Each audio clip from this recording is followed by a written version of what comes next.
Des salles de classe, il ne reste que ces ruines et ces bouts de bois calcinés. Pire, les flammes qui ont ravagé cette école à Maradi, au sud du Niger, ont emporté avec elles 26 élèves âgés entre 5 et 6 ans. Une tragédie qui laisse inconsolable des familles entières. Imela, la dernière de mes enfants, je ne la reverrai plus. Je ne sais pas si je pourrai continuer de vivre. Un incendie dont on ignore à ce jour la véritable origine.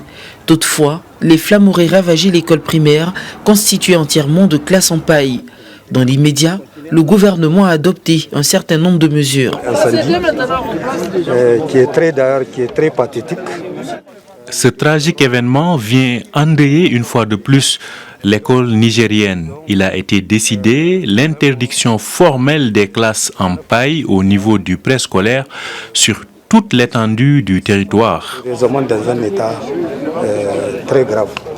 Cette même région du Niger a été frappée la veille par la mort de 18 orpailleurs clandestins dans l'effondrement d'une mine. L'accident est survenu lorsque des puits artisanaux se sont effondrés au niveau d'un site minier.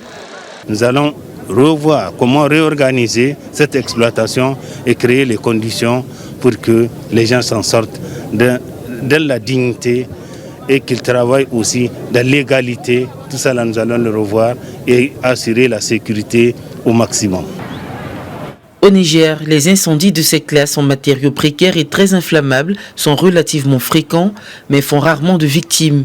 Le président nigérien Mohamed Bazoum a récemment promis de les remplacer par des classes en dur. Il a aussi promis de meilleures conditions aux orpailleurs, dont les accidents dans les mines sont fréquents en raison de l'instabilité des sols et des moyens archaïques utilisés. Réussira-t-il à décrocher un cessez-le-feu? Le secrétaire général adjoint de l'ONU pour les affaires humanitaires était à Mekele, la capitale du Tigré, en guerre depuis 1 an maintenant. Martin Griffiths a plaidé pour la facilitation de l'accès à l'aide humanitaire lors de sa rencontre avec le chef des rebelles.